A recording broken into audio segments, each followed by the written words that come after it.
Zergatik erabaki zuen Donestebek alkatetzen itunarekin bat egitea? Bueno, hau heldu da aurreko legegintzaldian erabaki zuten sartzea eta gehien bat berotegi efektuko emisioak 40% murriztea. Eta horregatik gu sartu ginenekan joan ekainean martxan zegoen proiektua, bai. Eta ze helburu zehatz ezarri dira 2030erako emisioak murrizteko? Bueno, hiru errango nuke ez, alde batean berotegi efektua 40% murriztea, gutxienez 22ko energia berriztagarrien kuota, eta 22,5 energia eraginkortasuna hobekuntza. Bai. Eta zein egoeretan dago Donestebeko klima eta energia jasangarrirako ekintza plana? Bueno, jakin behar duzue, badira modalidade ezberdinak sartu ziren bere momentuan udala bezala, baina da zonalde osoko planean, ez? Orduan, hor badire gauzak hauniz mankomunidaden bidez egin txuguna. Adibidez, hiri hondakinen eta lorategi hondakinen zai organikoen hori konpostaje komunitario egitea, 5. kontenedore jarri da, eta hori dena egiten da mankomunidaden bidez. Hor gurekin batera daude Bertizarana, Dona Maria, Urroz, Oiz, Zubieta, Itxune, Malerrekako udal gehienak, ez? Gero ere, sartua gaude autonomia erkideko zuten plan integrala, hori bukatu zinen den urtean, PAMIF izena daukana, eta gero baitaren nekazaritza eta albezaintza ekologikoa bultzatzea, hor egintzen bere momentuan, hasi zen 2022an eta 2023an, Zedernarekin batera, Zederna jarrizun teknikari bat, eta bai haurreskolak, bai zaharretxean nolabait kudeatu elikadura eta gauzoiek, eta igarap oso nahiko politia ematen, hemengo bertako ekoizleak aukera emateko bere produktu jartzeko, eta hori ere hor sartua dagoela. Baita ere gero hasi garaia fakturak, argin faktura pixko begiratzen eta diagnostiko ikustia zen azkenean ze alternatiba badiren. Eta gero, potolo batzuk dire, ekintza klimatiko administrazioan, hori bai alde batean ze energian aldaketak egin, bilgailun flotaren ordez pixkot hori martxan jartzeko, energia eraginkortasuna eta energia berriztagarria, autokonsumoa eta baita ere pixkot nolabait zegoeran dauden familia aztertzea. Gero klima aldaketa ere badugu hirigintzarekin zer ikusteko eta hor gabiltza pixkot egitzeko bai ekonomia zirkularra eta gauza guzti horiek. Eta gero natura inguru nekazaritza abeltzaintza eta basogintza eta uraren kudeaketa integrala, hori ere bai. Eta zeintzuk dira udalerriak bakeak ezartzeko jarri dituen erronka nagusiak?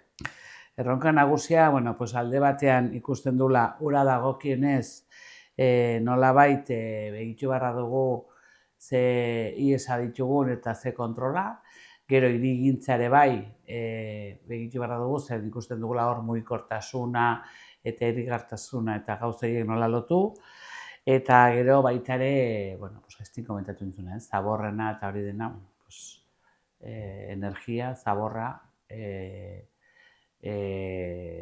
errango nuke, energia berriztagarritasuna eta uraren kudeaketa integrala bai. Eta ze estrategia daude martxan sektore giltzarrietan isurketak murrizteko? Alde batean urarena gaude Zubitatik hartu eta Zumbilaraino elkarrekin dugu uraren altan Zubietan, eta orain Donestebin hasiko da Dona Mariko ura ekartzen ere, eta hemendikan ere eskertzeko zen azkenean mankomunidaden bidez kristola nahi da egiten, eta Donestebin kriston laguntza ematen ura izateko eta murrizketak ez izateko, ez? Orduan, uran da nolabait estrategia potente bat, eta horrekin batera ikusten dugula importante izan entzela digitalizazioa sartzea, zeren azkenean gaur egun segitzen dugu kontadoren bana egiten, eta hori suposatzen dela persona bat hor egoitea, gainera kontadore batzuk ez daudela kanpoan eta joan barzara etxe bakoitzara, hori da bat. Gero, hirigintzaren gaian ere ikusten dula, bere garaian egin zen parrokian karrikan plataforma integral bat, asmoa da segitzea herrian barna, nolabait elbarrientzat eta gauza horiek pixkot moldatzeko. Gero ere bai, baserriak mantentxu behar direna, hor pistak eta suak ez izateko edo baldin badire nolabait ahalik eta estrategia guztiak egitea eta ongi egotea. Eta gero ja, eraikuntzan arloan, Donezteko udala baditu hainbertze eraikuntza, baina dena daude nahiko petral eta hasi gara udaletxeko teilatuarekin, pixkotia berreizten eta hortikan lehendabiziko pausoan segitzen dugu. Eraikuntzen arira prestatuak ginen urrengo galdera, udal eraikinetan ze neurri hartu dituzue energia pixko bat eraginkorragoa izateko? Lehendabiziko gara diagnostiko egiten, zeren ditugu udalak, eta udalak gaur egun gasoiakin funtzionatzen dula, teilatu hasi garela moldatzen, orain da momentua begitzea, edo ezpalak, edo ze biomasa motan jarri, baina hortarako lehendabiziko egin behar duguna diagnostiko potente bat, zeren hor dugu musika eskola, dugu koral gunean ere nahiko petrala dagoen, gainera gehiena dire bajerak, eta ezetasuna honitz, hori suposatzen dela diagnostiko, eta diagnostiko horrekin pixkot ikusi ze aurre kontuan eta ze gauzakin behar diren, ez? Nola ari dira sustatzen energia berriztagarrien erabilera bizilagunen artean? Orain arte, 2000 aurten, da 2 bilerak, energia komunitatean lantzeko asmoarekin, egia errateko dire gauza nahiko berriak, baina gure asmoa da badire toki batzun Garezen eta beste tokitan ongi funtzionatzen duna eta beran ere hasi direia pauso ematen, horrekin ari da ematen dugun pauso bat eta poliki asmoa da legislatura honetan egiten dugun zerbait, bai. Nola hartzen dute parte herritarrek Doneztebeko iraunkortasun ahaleginetan? Egia errateko gauza nahiko berria denez, bere momentuan egin zelikan diagnostikoa jendia parte hartu zuten, baina gehienak erraten dula, egia errateko da gai bat, gainera nire ustez hitza potolo denez, jendeak ez du hartzen beria bezala, orduan hor ere landu behar dela, bai ze hitza mota erabili, sensibilizazio kanpaina eta hurbiltasuna gehiago izatea bizilagunarekin, bai. Ze monitorizazio edo mekanismo erabiltzen dira emisioen murrizketen aurrerapena ebaluatzeko? Gaur egun nola gaude Pactos de Alcaldías Nafarroan mailan, hor bada web bat eta hor dugu alde batean ze plana ditugun, nola gauden, zeren hor eskatzen digutela bidaltzea informazioa ze egoeran gauden eta ze pausak ematen, eta gero batzordean ere badute plataforma bat hortikan ikusteko. Zeren horren ginen, hainbertze emisioa jaitsi behar direla, hainbertze. Orduan, eureia kalkulo egiten digute eta pasatzen digute informazioa, bai. Ze laguntza mota jasotzen du udalerriak, NILS saretik edo bertze erakunde batzuetatik? Egia errateko, NILS sarean, orain arte zegoen Nafar gobernuan menpe, joan den urtean geroztik, elkartu ginen udal guztiak, eta izanen dugu persona bat guri laguntzeko. Hasi daia bilera egiten garazuela, jonden egunean etorri zen unat, Maldarrekan mailan, eta badugu laguntza nolabait alde batean zeren. Ez da finanziazio bakarra behar duguna, baizik teknikoa ere, eta hor agertu ziren gauzak, beran funtzionatzen bada gauz bat, edo lesakan, edo bertze herritan, nolabait elkarlana egiten badugu, horrek bidez egiten aldugu gauzak, bertze moduan bideratzea ez. Eta gero, pakto bera ere, badire hor daude Lursarean aso gintzan laguntzen, eta egerrateko apoio derra da zenen. Holako proiektuak interesgarria da eta beharrezkoa da, baina bai edo bai, herri txiki hauetan behartxugu norbait guri laguntzeko. Zeintzuk dira Donezteberako arrisku klimatiko nagusiak? Donezteben, dakitzuen bezala, baitugu 3 erreka, Espelura, Ezkurra, Galbaraialde, Bidasoaino, ailegatu arte, orduan uholde da eragin handiena, ez? Baina ezin dugu ahaztu ere bero boladak eta suak, horregatik orain mamifero honekin ja azten gara pauso ematen, bai. Klimara egokitzeko zer ekintza ezarri dira udalerria babesteko? Bueno, prinsipioz dugu plataforman bat, NOE izena daukana, eta bentaja ederra da, hau ere aurreko legislaturarekin zutelikan, eta egerrateko azkenean da kudeatzeko sistema nahiko ona, zeren bakoitza ditugu ze pausak eman behar diren, bai langileak eta bai udalan mailan, eta hortikan ja bederen bada ja protokolo bat martxan, bai. Eta ze eragin du klima aldaketak bertako nekazaritzan eta herriko bertze sektore batzuetan ere? Hombre, aldaketak, nire ustez, aldaketa gaudela, dudarik gabe, ikasi barra dugu orain arte gaizki duguna eta hurrengo pausoak eman. Orain arte, epak dela eta nahiko intensibo izan direla nekazal arloan, orduan gaudeia bertze garaian nolabait agroekologiko lana egiteko, bertako produktu konsumitzeko, baina hori izanen da bere ezin dugu pasatu zerotik nunera hain azkar, baina goazen pauso-pausoa, zeren, lehenago edozein diru laguntza lortzeko behartzen egun buru, behartzen, eta zen ikusten ondoko baserrian ze lur eremua bazen, edo ez, orduan hori eman behar dela bueltan bat, eta nire ustez gaur egun gazti batzuk hasi dire, eta hor pauso-pauso joan gara, bai. Uholdeak prebenitzeko hartzen da neurririk? Drenatzeak, garbitzeak? Bai, hor dugu eztabaida potente bat konfederazioarekin, zeren ikusten dugula, alde batean sumidero guztiak garbitzen dire, eta hori importantea da, bai edo bai, drenajizatea, zeren eguneko kudeaketa da importantena. Zer da pasatzen ikusten dugula errekan nola dauden, eta nahi dugu garbitu, baina eurek erraten dutela biodibertsitate mantentzeko bedera mantentzea, orduan. Ez da garbia oainekan zein den oreka, baina, egia errateko pendiente gaude bederen ez izateko arazo gehiago. Ba dago muturreko klima gertakarien aurreko kontingentzia planik? Pues gaur egun ez dago planik. Azkenean informazio ematen dela, baina berez ez dago lako plan berezia. Nola komunikatzen zaie herritarrei klima aldaketaren arriskuei buruz?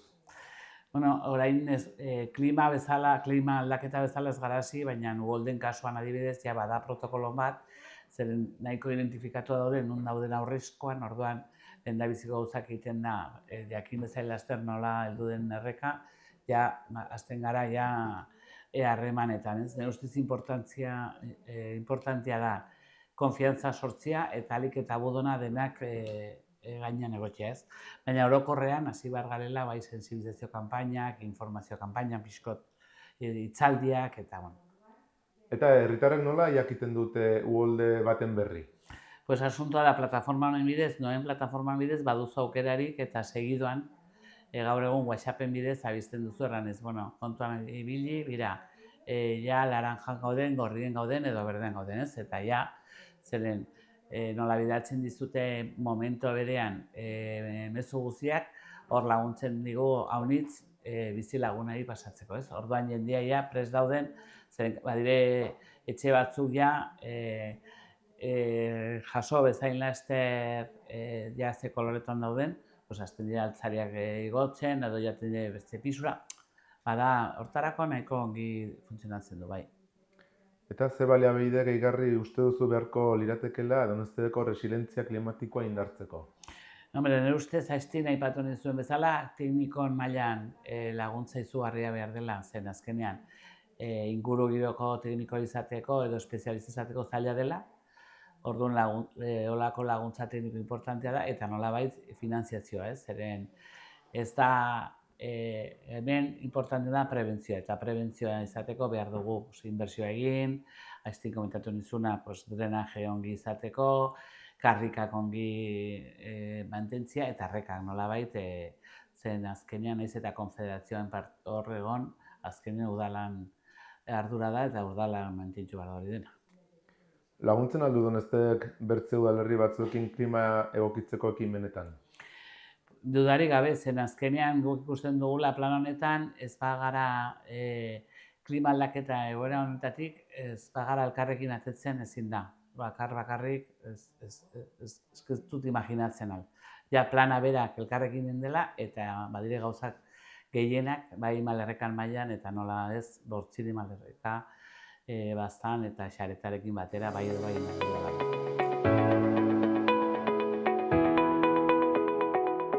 Zeintzuk dira Doneztebeko uraren kudaketaran erronka handienak? Pues oraingoan Donamaritik ekarriko da ura eta baita mankomunitateeko zen azkenean hor gaur egun ere uran astien aipatu nizuena mankomunitate bidez egiten dena, hor gaude 6 udal elkarrekin eta egiarrateko bentaja ederra da bidaltzen digutela data guztiak, baldin bada fugan bat, orduan hor erronka da nolabait eta fuga eta gutxiago izan, eta nolabait hortarako ere behar dela kontrola handia, bai. Ez dakit Doneztebek lehorterik jasan duen azken urte hauetan, hala balitz, nola ur hornidura ziurtatzeko ze baliabide baituzue? Egiarrateko ez naiz zoroitzen nolako egoera izan dugunik, baina baita, bai gaur egun pakton bidez bidali digutela olako errango nuke, nola dire, lau minuto edo gutxiago dutxan egotzeko ez, eta hor gabiltza denak aber ze koste zaren duen, zen da bizilagunen arabera koste bat, eta asmoa da bizilagunen artean banatzea, eta bedere, bueno, kontzientzia hori izatea ez, zeren orain arte, gehienak geneukan bainera, gaur egun ja ez dugu imaginatzen olako sistema funtzionatzea, orduan dutxan bidez, sistema horrekin da nahiko gainera praktikoa, azken da 4 minutua, jartzen duzu paretan eta ikusten duzu zenbat denbora behar duzun, ez? Olako adibideak, txikiak eta mugitzen badugun, ustez jendeak azkenean ikusiko duela importantea den kontuan hartzeko, ez? Donezteben baldago hondakin urak berrerabiltzeko edo tratatzeko programarik? Gu berez, udala bezala ez dugu, baina bai Nafarroa Gobernuak apatu digula hor Elgorriako zubian, eta hor dire data batzuk ematen, eta hurrengo pauso izan entzela ja zer egin segitzeko tratamentuan edo bederen erabiltzeko ura bera, ez bai. Nola sustatzen du udalerriak uraren erabilera arduratsua herritarren artean?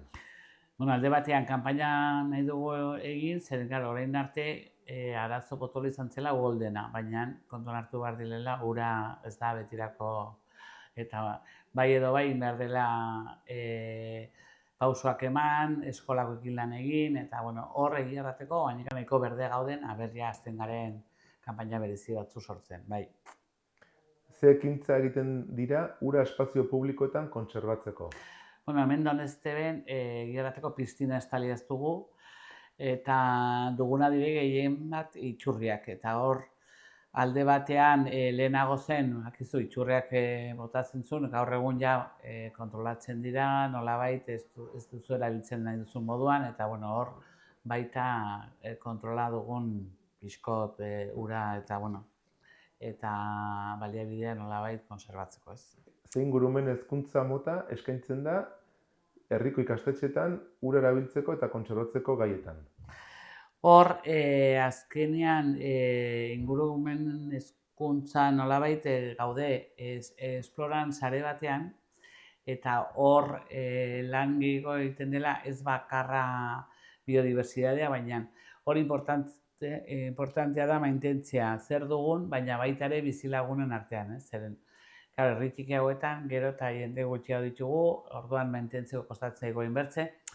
Hor gabiltza garapen sostenible edo jasangarria erraten duguna, ez? Orduan, hor, nola ditugu, naturguneak bastante zonaldean, Donezteben bertan dagoen zakarri, ez? Gauz horiek nolabait aber kapaz garen mantentzeko, zeren ez da bakarra paisaia mantentzeko, baizik gauza nola erabiltzen direna, zaborrak ez sortzeko, behar dela, nire ustez, mentalidaren aldetik, bere garaian patu ziren zakurrokak antzat nolabait toki batzuk kontuan hartzeko, baina, badire egiarrateko gauzak ametxe egiteko bai. Energia berriztagarriko zein proiektuari dira garatzen gaur egun Donezteben? Bueno, pues azkenean ez gara hasi, baina bai ikusten dugula, beharrezkoa dugula, udalatik hasi, hori da lehendabiziko ejemplo eman behar duguna, orduan, gaur egun berotzia olako eraikuntza gasoilarekin pues, nahiko potentia da, eta bertzea postu ere dugu eskolan, zen azkenin gaur egun, kalefazio osoa ere dagoela biomasan bidez, baina ez dugu sektorizatu orduan. Irekitzen duzu denak, edo ezin duzu, orduan hori ere behar dela apostu eder bat. Ez bakarra diru gutxiago gastatzeko, baizik ere betetzeko erran duguna, ez? Bai emisioa eta gauza guzti orduan hor badugu apostu eder bat. Ibilgailu elektrikoentzako karga puntuen kopurua handitzeko ekimenik baldago? Ez, asuntua da, hasi gara pixko begiratzen zer diru laguntza motan dagoen, eta nun jarri, zeren egin dugu inbesio batzuk pues, aparkaleku batzu sortzeko, eta ari gara pentsatzen, baina guainekan ez dugu egin ez. Ze egin egiten dira ibilgailu partikularren erabilera murrizteko eta garraio iraunkorra sustatzeko? Pues joan den egunean hasi ginen Reden Nelsen bilera horretan, kudeagon bada plataforman bat, eta horren bidez aberiten dugun zerbait, baina bitartion gabiltza guainekan Nafarroan baina gara, ez zonalde bakarra, ez dugu guainekan, PINAN programan ez digute guainekan martxan jarri. Zer nahi dut horrekin? Pues dugu garraio publikoa ordutegian murritza, goizean eta eguerdian. Nazional 121 eta Belateko afera honekin eskatu genuen ere bai zerbitzu gehiago ematea, zeren ikusten dugula aldiro joaten gara Irunera edo Iruñera bakoitza bere kotxean, zeren ez da bakarra konpartitzea, gero galditzen zara toki batean, claro, ez da berdina erretikan joaten bazara toki batera bertzera. Hori eskaera hori egin genuen, zeren azkenean ikusten dugula gaur egun joaten bazara herri parada guztiak, behar duzu denbora Iruñera ez duela zentzurik, orduan paratzeko zerbitzu gehiago ez. Eta gero bada bertze sistema, beste tokitan funtzionatzen dela da taxi demanda, eta guainekan ez dugu, badire hemen gure zonaldean, astelena, asteazkena eta ostialetan etortzen diren osasun zentrora, horiek etortzen dire, ez badire seme-alabak destakartzen, ez dute modurik etortzeko orduan, zerbitzu gehiago behar dugu, nahi baldin badugu hemen bizi ez bakarra denez, baizik ere moan ez, orduan, guainekan gaude espero, bai.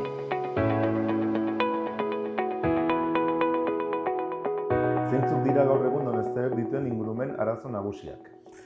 Bueno, ikusten dugula, arazo potolo da, herrian den bezala herri txikia da, baina bikarrikan honen arte merkatarik eta bazen bizia nolabait. Ikusten dugula etxeak ari dire ostutzen, ari dire ruinak ez duk errango, baina badire kasu batzutan baietz ez. Eta bertzealdetik ere, Prinzipe de Viana jarri digutela toki zoragarri bezala, baina nahi baldin baduzu plaka jarri edo dozien inbertsio egin, zaila da, eta hor ere badugu arazoa, zeren, partikularrak ere, nire ustez badire batzu interesa dituztena plaka paratzeko, edo beste sistema bilatzea, ez? Aurre pausa emateko, orduan hori ere badugu ze arazo potoloa buelta emateko, bai. Zer maila uste duzu dutela herritarrek gai honekiko?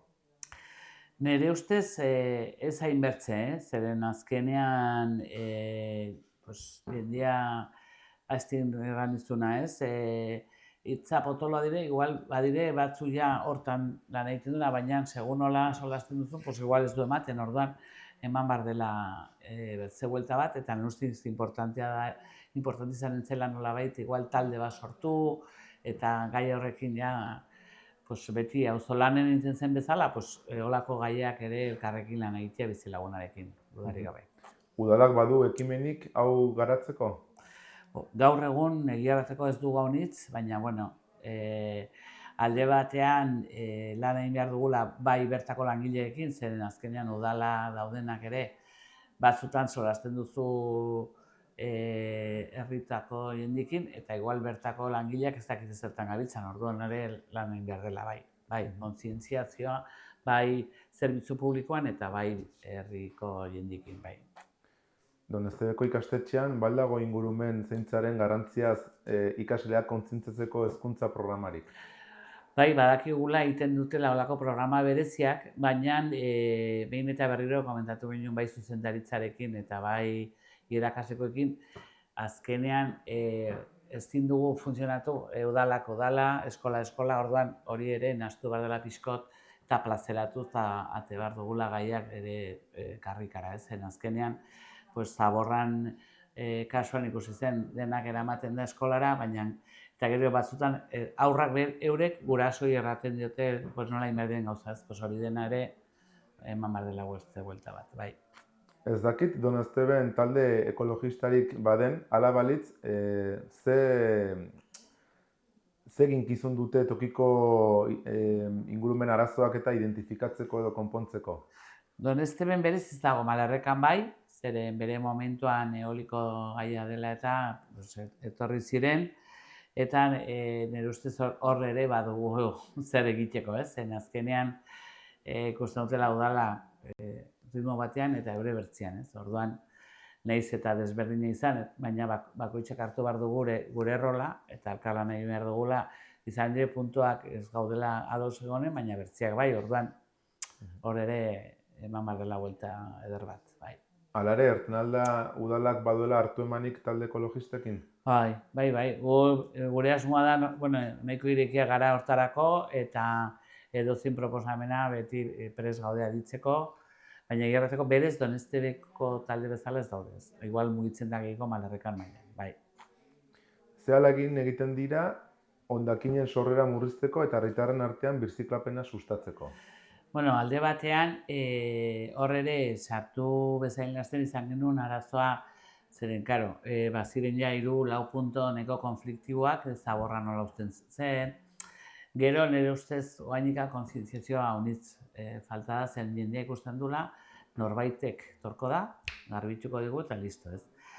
Eta nire ustez hor ere jarri behar dugula bertzen tokian, ez. Orduan lana, gu sartu bezain laster, hasi ginen mankomunidadeko teknikarekin solasean, eskatu zigun elkarrekin lan egitea, zeren jaten da, lendaren gana edo ostalaritzen gana, ez da berdina jatea bakarra edo elkarrekin, ez. Eta egin genuen, bi tokian aldatu, bai Bordatxon tokian eta bai hemen zineman onduan, eta jendea eskertu du, zeren batzu behar zuten zerbitzu ondoan izan, bertzian ez hain ondoan, baina, ari gara pauso ematen, eta nire ustez orain 5. kontenedore horrekin ere, eman barela bertze bueltan bat, gero ere, importantea ez izatea inbertze tokian, igual joan bargarea ere, punto garbira izatea, eta hor gabiltza poliki pauso ematen bai. Aipatuzu punto garbia, egia da Malarrekako mankomunitateak kudeatzen duen garbiguneak zerbitzu ederra ematen duela, ezta? Bai, kriston zerbitzua da, Eta joan den egunean egin genuen lehendabiziko aldiz 2. eskuko feria, eta komentatu ginen ere hor hurrengo fase begitu behar dugu importanti izanen zela gauza horiek elkarlan egitea, eta feria horrekin batera nolabai puntu garbi hori irekitzea, eta nire ustez badire hainbertze gauzak egiteko, baina, bederen, nahi gara pauso-pausoa, eta, importantea da ja horri bat markatu eta ez atetzia hortikan, ez. Zein dira udalerriko kutsadura iturri nagusiak, eta zer egiten da horiek kontrolatu edo ezabatzeko? Egiarrateko errandizuna, ez, oainikan zaborrak haunitz egiten da. Orain laizter ginen da hemen Oteixonen, Donosteben jarri beharra dute birziklatzeko punto bat, baina nire ustez oainikan bada zer egiteko, zen ikusten duzula toki batzun nahiz eta kontenera betea egon, hala ere jendeak uzten du kanpoan, orduan bada baina tekniko nola dugu Malarrekan maila tekniko bat egiarrateko azkarra da eta ikusten dula, ez, nun dugun, nun dago kakoan, nun mejautu behar dela, eta hor gabiltza elkarlana egiten, bai. Nola kudeatzen du udalak Donostebeko babes eremuak? Babes eremua egiarrateko ikusten dela badu bere lana, baditugu bai bertako udaleko langileak, baina baita ere kontratatzen dugu beste enpresa kudeatzeko, ez? Gure zonaldean dugu enpresa nahiko potoloa, Malerreka Kamon egiten dula lana udal guzientzat, bai bestetan eta bai gune mantentzeko, eta baita ere badugu alde batean enpresa bat edo Donezteben ere aholkularitza ona ematen digula, zuhaitza nola mantendu, baina egia bateko bada zer egiteko, bada zer mantentzeko, zeren ikusten duzun segun egoeran abera, adibidez, uda hontan izan dela nahiko potoloa, bai belarrak eta aldera mantentzeko, baina, hor gabiltza buelta ematen eta auzolanen bidez ere kapaz garen zerbait egiteko.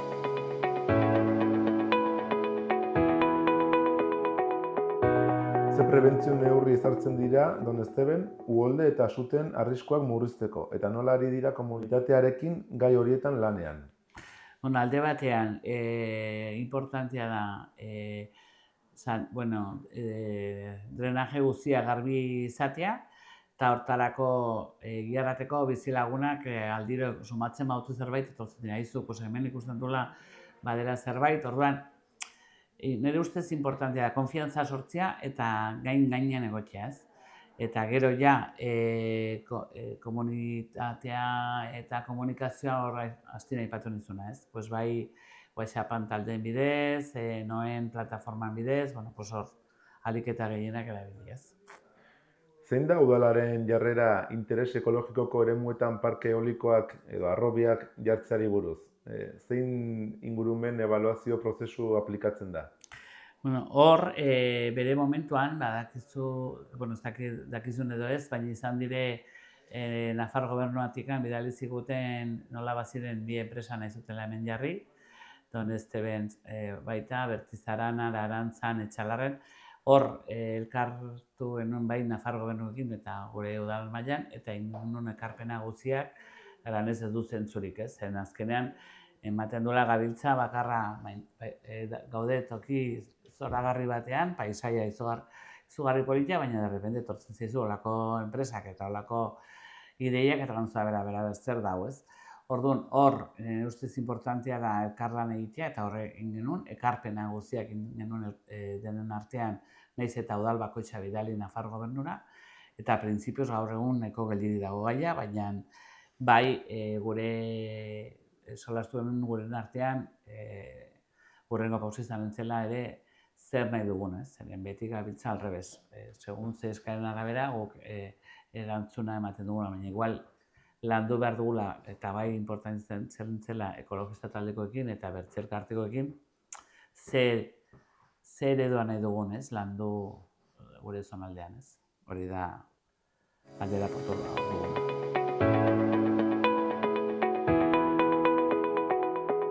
Zein uste du udalak izan behar duela administrazioaren papera, klima ekintza eta nola sustatzen ari zarete ikuspegi jasangarri bat udal barruan? Alde batean, nire ustez, azpiegitura publikoak aztertu eta herriko taldeekin lantzea. Nire ustez hori da importantea. Eraikin publikoetan energia eraginkortasuna hobetzeko eta energia berriztagarriak erabiltzea sustatzeko ze plan duzue? Dena dago egiteko. Orduan, bai edo bai, diagnostiko egin bezain laster, hasi behar garela ekintza plana aurre pausa ematen.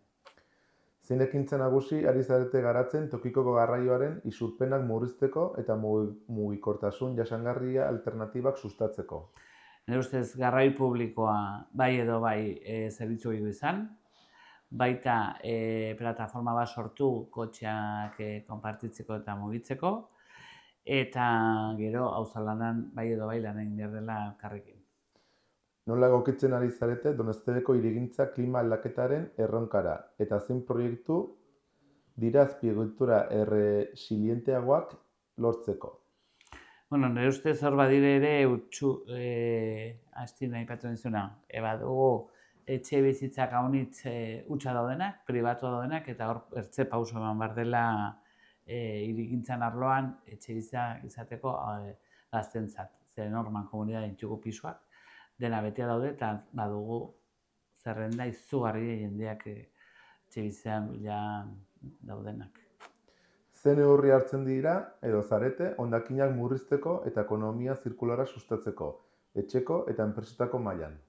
Bueno, alde batean, elikaduran sistema lehendabiziko pausak emana direia, bai aurreskolan eta bai, bueno, ez du zarretxean, baina bertzetokitan bai, eta baita ere lurran aztertu zer ditugun eta nola bideratu nahi baldin badu norbaite hor sartzea, ez. Nola ari zarete nekazaritza, abeltzaintza eta basogintza sektoreekin elkarlanean ingurumen naturala babestuko duten praktika jasangarriak sustatzeko? Egia errateko Donestiben gutxi ditugu eta horregatik guretzat altxorra izugarria dire, orduan horrekin lana gabiltza, zeren suan eta prebentzio hori sistema egiteko bai edo bai beharrezkoa dire. Personari gabe ezin dugu olako inguru dena mantentzu. Orduan eurekin gabiltza eta Nafar gobernukin batera aber ja zer usten diguten zer egin eta zer ez egin. Hor gabiltza eztabaida, baina bueno, aigara elkarrekin lan egiten. Ze kudeaketa ekimen dituzue martxan hornidura eraginkor eta jasangarria bermatzeko? Bueno, hor dugu digitalizazio sistema eskatu genuen ere momentuan diru laguntza elkarrekin gainera, udal guztiak, ez genuen lortu, baina bueno, orain Donesteben nahi dugula piloto bat sortu digitalizazioa egin, bueno, kontadoreak kanpora atera eta sistema horrekin, egia errateko ez dela, gure asmoa da ez da bakarra digitalizazioa baizik ikusi, ze funtzionatzen den eta zer ez. Zen denak erraten digutela, dena batean ezin dela, orduan jamar dela piloto batzu martxan jartzen. Ze prebentzio eta hezkuntza ekintza ari zarete burutzen osasun publikoa babesteko klima arriskuak, bero boladak edo gaixotasun bektore berriak bezalako egoeren aurrean? Nola dugu PACMIFen proiektua itxi genuen eta dugu horrien lan egiteko nahiko garbia, protokolota dena, asmoa dugu hasiko gara sensibilizazioa kanpaina, partizipazio kanpainak, eta bertako jendeak, aztien aipatzen zuna, kapaz garen talde bat sortu elkarlan egiteko. Nola implikatzen duzu tokiko komunitatea estrategia horietan? Garapen jasangarria lehentasun partekatu bat izan dadin. Bai, hombre, nire ustez Valentzia pasatu eta gero gaudeia bertzegoeran, ez? Jendea honitz, gainera, hemen dugu motoristan elkarte bat eta horren bidez egin zen kristolana eta bilketa handi bat, baina nire ustez gabiltza beti olako pauso ematen, ez? Baina gero mantenimientoa galtzen dugu denbora. Orduan hor sortu behar da bertze dinamika bat pixkot gauzaiek gelditzeko betirako, ez? Ze baliabide edo kanpo laguntza ikusten duzu direla beharrezkoak Donesteben estrategia lerro hauek martxan jartzeko? Nire ustez, aztien aipatu dizuna, bai sektore guztietan, bai dendarik, nekazari, arlo guztietan, orain arte gaude bertzegoeran batean.